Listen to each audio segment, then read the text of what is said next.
Hey guys, Pleasure here with a budget deck tech. Well, not the most budget, but it's still under $100, so we'll just class it as budget. 58 online.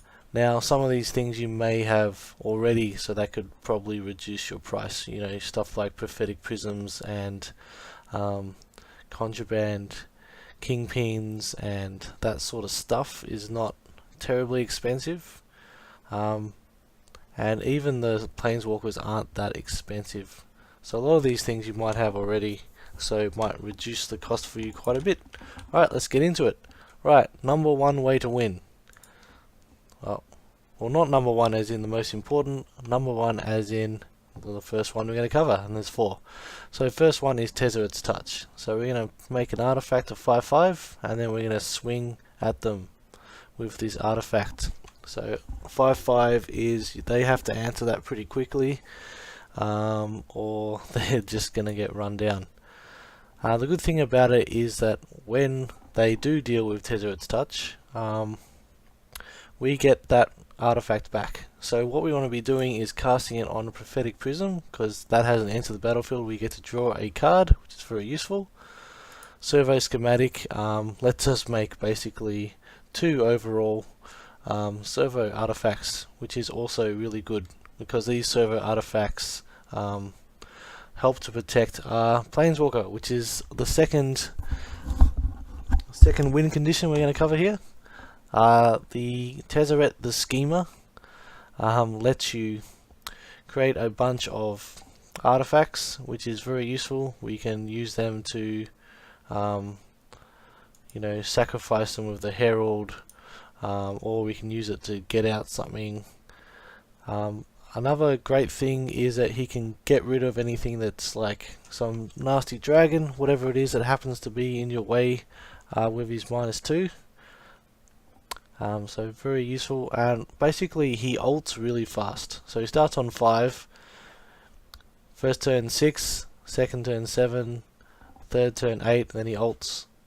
Or you can actually do it, even sooner, and sack him. So that's a great win condition because the ult happens really fast. So third turn he's out, you can be ulting. Third way, we've got the the intro pack or Planeswalker deck Planeswalker, which seems like, what the hell, Pleasure, you're high. But no, this guy is really great because of his -3. You might notice that we have a bunch of, we spammed artifacts everywhere. We've got random Thopters here, we've got Prophetic Prisms, we've got Servo Schematics. They're not going to abrade those artifacts. We're going to have quite a few lying around. We're probably going to have quite a few lying around from Ethereum cells just being littered around the battlefield.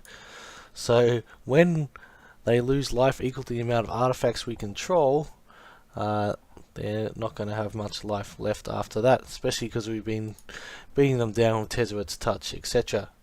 Now, don't get me wrong, you can just win the game with Tezzerator's Touch. I've won games just with Aethersphere's Harvester and like Servo Schematic servos.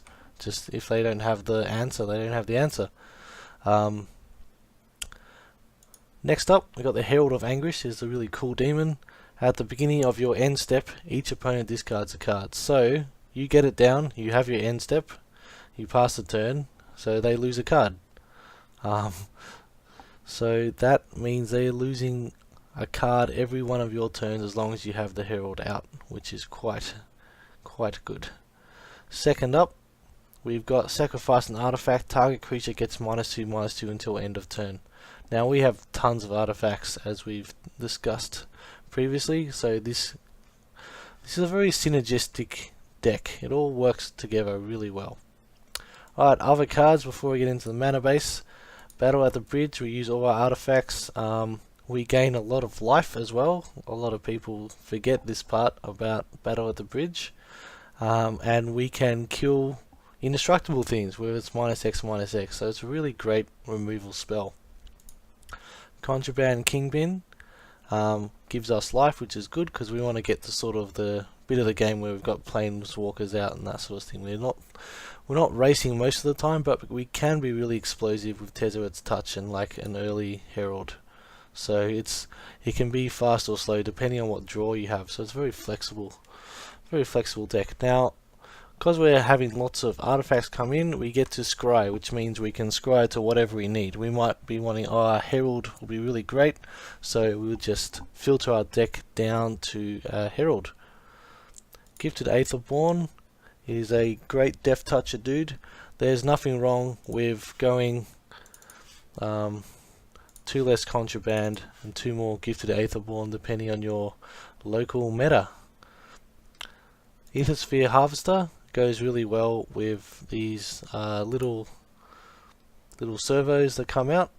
Gives you some more life gain. So we're stalling on 2 fronts. We're stalling on life gain because we have a lot of incidental life gain with all these things.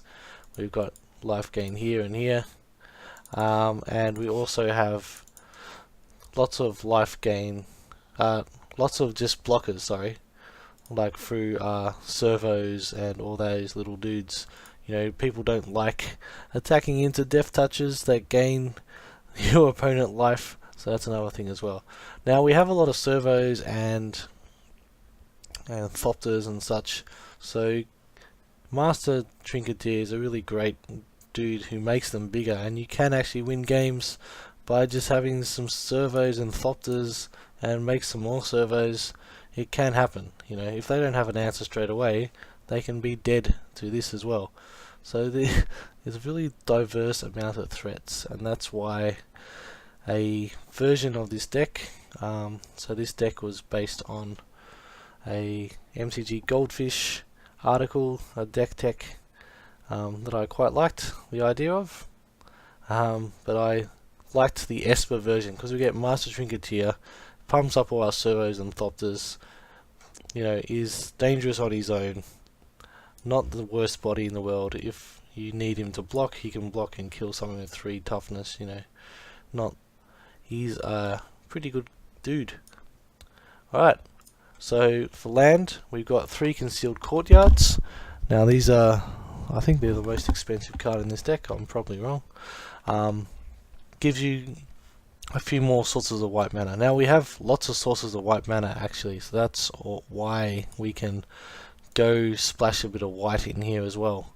So we have Prophetic Prism, which lets us filter our mana, and we also have Spire of Industry, which lets us make mana of any type with our artifacts. Of course, we don't want to do that because when we do, we're paying a life, but you know, we can if we need to.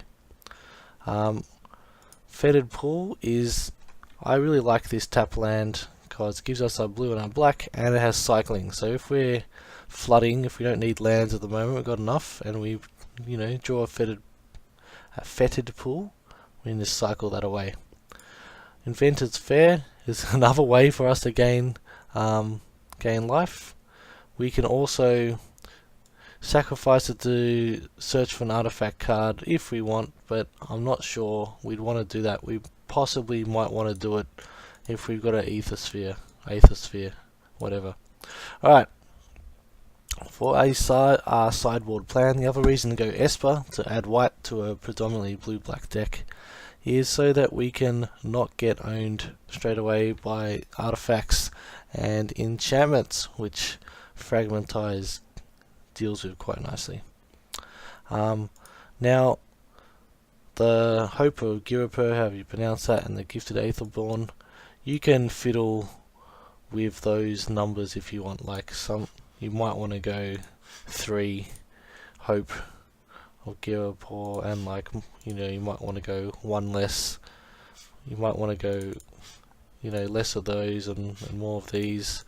It's really up to you.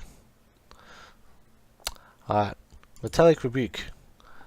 This is in the more, if they're trying to counter our stuff and just be annoying control players, we can play that game too. Never Return. Basically this is for the Planeswalkers, because Battle of the Bridge is going to kill pretty much anything else most of the time anyway. Also, we can get back a zombie, which is always fun. Hour of Glory, if we're having trouble with some sort of god deck, we can use that. reverse engineer. If we're going to have a long grindy match, drawing 3 more cards sounds like a great idea to me. Alright, so how good is this deck? It is quite good. This is a lot more competitive than the standard Storm deck that I just did. I would not have any problem taking it into any meta, because you can you know, fiddle around with your numbers. You can have early game presence, you can have more late game presence if you want, pretty easily. It's quite, you know, it's quite a adaptable, synergetic deck list. So enjoy. Tell me in the comments below, will you use this? You know, do you like the idea? Do you like that it's rotation proof? I'd love to hear what you think. Alright, see you next time.